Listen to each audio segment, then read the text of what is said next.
एक जवाब दे। ये गन्ने को कैसे प्रभावित करते हैं, क्या आपूर्ति कैसे? सचिन साहब आप बताइए, गन्ना आपूर्ति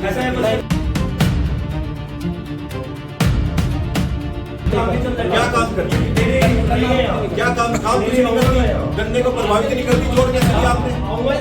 और किसने जोड़ी? सचिन आप किसने जोड़ी है? बस क्या के पीछे गन्ने का आपूर्ति नहीं है, गन्ने का कुछ नहीं है, इनके पास जवाब नहीं। नौकरी नहीं जाएगी क्या? तू ये समझ रहा है कुछ बच जाएगा? जवाब नहीं दोगे तुम, हाई कोर्ट नहीं दोगे। मैं तो कोर्ट में सचिन साहब ध्यान रखना।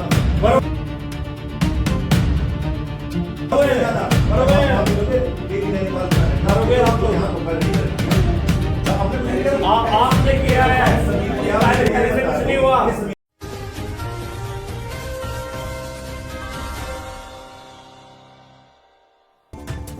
रुड़की के मंगलौर क्षेत्र की लिब्बरहेड़ी सहकारी गन्ना समिति में उस समय हड़कंप मच गया जब डेलीगेट्स चुनाव के नाम पर लोकतंत्र की मूल आत्मा को ही कुचलने की कोशिश की गई। आरोप है कि निर्वाचन अधिकारी ने निष्पक्षता और पारदर्शिता की सभी सीमाएं लांघते हुए चुनाव प्रक्रिया को मनमर्जी से संचालित किया। भाजपा नेता एवं पूर्व गन्ना समिति चेयरमैन कुलदीप चौधरी और भाजपा नेता संदीप पंवार ने जब ये देखा कि किसानों की आवाज़ को दबाने की कोशिश हो रही है और फर्जी समितियां बनाकर डेलीगेट्स मनोनीत किए जा रहे हैं, तो उन्होंने न केवल अपना जोरदार विरोध दर्ज कराया बल्कि निर्वाचन अधिकारी के कार्यालय तक का घेराव कर दिया, जिसमें दोनों पक्षों में जमकर कहासुनी हुई। सूचना मिलते ही मौके पर पहुंची पुलिस ने मामले को किसी तरह शांत किया। हम मना नहीं कर रहे हैं, आप कागज क्यों नहीं मंगा रहे हो? आपत्ति में सारे मिल जाएंगे। आपत्ति में मिलेगा कागज, आपके पास जमीन के कागज आ जाएंगे। हाँ तो आप कहीं से काम किया नहीं आ जाएगी। अब ये जो भी है मतलब ये नहीं, काम अरे आपको आपको बर्बाद करना है इस समिति को, कर दो। मैं ये तो पहले भी गन्ना आपूर्ति करती है। हाँ पहली बात ये तो भी बताओ। दोनों भाजपा नेताओं ने आरोप लगाए कि चुनाव में फर्जी समितियों को शामिल कर डेलीगेट्स को मनोनीत किया गया है, जो न केवल किसानों के हितों के खिलाफ है बल्कि पूरे सहकारी तंत्र के साथ एक क्रूर मजाक है। ये आरोप मामूली नहीं है। जिन लोगों ने जीवन भर गन्ने की खेती की है, समिति की ईंट से ईंट जोड़ी, आज उन्हीं किसानों के हक को कुछ लोग कागजों की बाजीगरी से छीनना चाहते हैं। ये केवल गन्ना समिति का चुनाव नहीं बल्कि किसान की आत्मा पर चोट है। कैसे उंगली कैसे उठाओगे आप धमका रहे हो, आप धमका रहे हो, डरा रहे हो। डराने की जरूरत नहीं है। सचिन ये नहीं बता रहा है कि क्या है ये, तो सचिव से जाके पूछिए ना। अच्छा निर्वाचन में देखा रही आपको, अरे भाई तो आप आपत्ति करो ना, जो मैं नियम संगत बात बता रहा हूँ आपको। आप मेंबर रजिस्टर क्यों नहीं मंगवाते हैं? कौन सी इसमें क्यों नहीं मंगवाते हैं आप? क्यों नहीं मंगवा रहे हो मेंबर रजिस्टर? नहीं इनमें से ये मुझे दो, आप अपनी समिति बात हो रही अच्छी बात नहीं, आपकी भी अच्छी बात नहीं है, आपकी भी अच्छी बात नहीं है, आपकी भी अच्छी बात नहीं है। आपने मुझे यकीन दिलवाया था कि कोई गलत काम नहीं होगा। जब गलत काम होगा तब बताना ना। हो चुका ये आपके सामने, जो समितियां आपके सामने और जो भी ये प्रारंभिक समिति गन्ना समिति का चुनाव पूरे उत्तराखंड में हो रहा है, जितनी भी यहाँ पे गन्ना समितियां हैं पूरे उत्तराखंड में, एक्सेप्ट लिब्बरहेड़ी गन्ना समिति, कहीं पर भी जो आप उसमें देखोगे जहाँ पे आरक्षण जारी हुआ था, उस आरक्षण में जहाँ भी वोटर का नाम था वो गांव का नाम जुड़ा हुआ है उसमें। मान के चलो, अब मैं अगर लिब्बरहेड़ी की बात करूं तो हमारे यहाँ 7 डायरेक्टर बनने हैं, 7 निर्वाचन क्षेत्र हैं, 7 में उनका रिजर्वेशन दिया हुआ है। रिजर्वेशन के बाद में उनकी संख्या दी गई है, संख्या के बाद में उनके गाँव की लिस्ट दी गई है कि कौन कौन से गाँव के किसान जो हैं वो वोटिंग करेंगे। सिर्फ और सिर्फ लिब्बरहेड़ी गन्ना समिति में आप देखोगे गांव के साथ में जोड़ा हुआ है सदस्य, अन्य सदस्य सहकारी समितियां, यानी कि सदस्य सहकारी समितियां। किसी भी और पूरे उत्तराखंड में जहां जहां भी हमारी और चीनी मिल है, किसी में भी ये शब्द नहीं जोड़ा गया, क्योंकि कहीं और ये समितियां नहीं जोड़ी गई हैं पूरे उत्तराखंड में, एक्सेप्ट लिब्बरहेड़ी जो ये गन्ना समिति है, ये जानबूझकर जोड़ा गया। मैं ये बात इसलिए बोल रहा हूँ आपको, अगर ये सही होता तो ये हर जगह जुड़ी होती, ये सिर्फ और सिर्फ लिब्बरहेड़ी में जुड़ी है। चाहे आप इसका आरक्षण जो हिंदुस्तान में 15 मई को प्रकाशित हुआ था, 15 या 17 मई का है, अगर आपके पास कॉपी होगी मैं प्रोवाइड करा दूंगा। अगर उसमें आप देखो से अभी हमने पूछा ना उनसे, सचिव साहब से पूछा ना, वो गन्ने की आपूर्ति करती है ना, गन्ना पैदा करती है ना कोई आपूर्ति करती है। अगर मैं इनसे पूछूं ये गन्ने को कैसे प्रभावित करती है, कि गन्ने के प्रति इन्होंने क्या काम किया है, गुड़ बना रही है, किसानों को इससे क्या लाभ हो रहा है, कोई लाभ नहीं है, जबरदस्ती बना करके, ये तो पता भी नहीं थी लोगों को।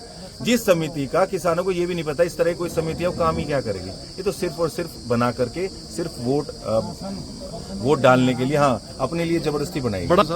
बड़ा मैं बताओ, पूरी समिति और भी गन्ना समिति का चुनाव हो रहा है, कहीं कोई आवाज नहीं आ रही। यहाँ तो टोटली फर्जीवाड़ा हो रहा है। मैंने आपको जैसे बताया कि जैसे 32 नॉमिनेशन शैक्षणिक संस्थान के बहुत कम है, मैक्सिमम उसमें कोऑपरेटिव सोसाइटीज के हैं। अगर ये इसमें सारे ऐड हो रहे हैं हर सीट पे, तो बाकी जो डेलीगेशन गाँव से चुन के आए हैं, हर गांव में विरोध होता है। कोई सही लोग होते हैं, कोई गलत के लिए सही लोग खड़े होते हैं, वो चुन के आए हैं। उनके मन पे क्या, एक बात बताओ, कितना भारी बोझ आएगा कि हम लड़के आए, गलत को गलत मान करके सही जीत के आए, उसके बाद में अगर ये नामित समिति आ गया। पिछली बार भी यही घोटाला हुआ, इस बार दोबारा से ये हुआ। हमने कुछ दिन पहले इन्हें निर्वाचन अधिकारी को बताया था, मैं कहा ये फर्जिया समितियां हैं, ना तो ये यहाँ की मेंबर है और ना इनके पास जमीन के कागजात है, क्योंकि केन एक्ट में और कोऑपरेटिव एक्ट में ये दे रखा है कि भाई आप गन्ना सप्लाई करोगे तभी तो मेंबर बनोगे। मान लो आप गन्ना सप्लाई नहीं करोगे तो मेंबर कैसे बन जाओगे? ना उनके पास जमीन है ना कुछ है, आपने 2000 रुपए की रसीद कटवाई और अपना मेंबर बना दिया इन्होंने। ऐसे एक सीट पे 7 सीटों में से एक सीट पर 8-8 समितियां जोड़ रखी है और वैसे जो चुनाव लड़के आ रहे हैं वो मुश्किल से 14 या 15 या 16 होंगे, इनके अकेले 8 हैं एक सीट पे। जरूरत से ज्यादा भाई आप कोई रिजल्ट नहीं निकलेगा इसका। कोर्ट का सहारा लेंगे? कोर्ट का बिल्कुल लेंगे जी। जो है कोर्ट का सारा चल रहा है, कोर्ट में ये मामला चल रहा है, हाई कोर्ट में है ये मामला। लेकिन हम इनसे निवेदन करने आए थे निर्वाचन अधिकारी से, मैं इस तरह की हरकत ना करो, मत करो, बार बार जो है एक ही चीज कर रहे हो आप। अच्छा, पिछले चुनाव में 5 साल हो गए, दोबारा फिर वो 5 साल निकालना चाह रहे हो आप दोबारा। किसका दबाव तो मुझे जानकारी नहीं है किसका है किसका नहीं है, लेकिन दबाव जरूर जो है, लेकिन कहीं ना कहीं दबाव है। दबाव के कारण निर्वाचन अधिकारी सुनने की कोशिश नहीं कर रहा। हमने कहा, मैं कहा जमीन के पेपर ला के दिखा दो, आप कागजात ला के दिखा दो हमें, आप दिखा दो हमें। बिल्कुल हटाना चाहिए भाई जी, नहीं तो चुनाव का जरूरत ही नहीं है। घर बैठ के बन जाएगा कोई व्यक्ति।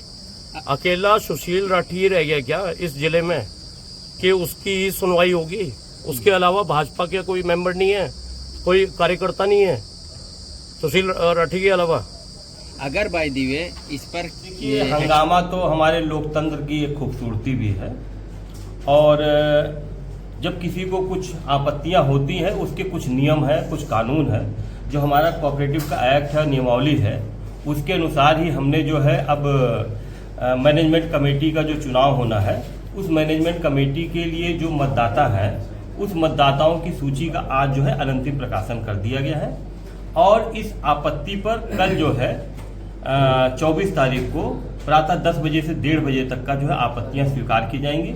जो भी लिखित में आपत्तियां प्राप्त होगी इस समय में, उन आपत्तियों का जो है गुण दोष के आधार पर कल ही जो है 2 बजे से लेकर के 4 साढ़े 4 बजे तक का जो समय है, जो किसान ऐसा नहीं है।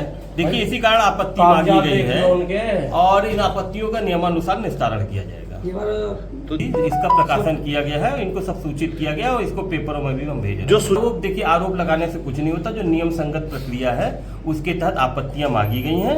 और जो लोग चुनाव जीत करके आए हैं, चाहे निर्विरोध चाहे सविरोध, और जो इनके बाइलाज के हिसाब से जो भी सोसाइटी या संस्था के डेलीगेट्स के नाम मांगे गए थे, उनके नाम प्रकाशित हुए। इसी कारण ये अभी अनंतिम मतदाता सूची है।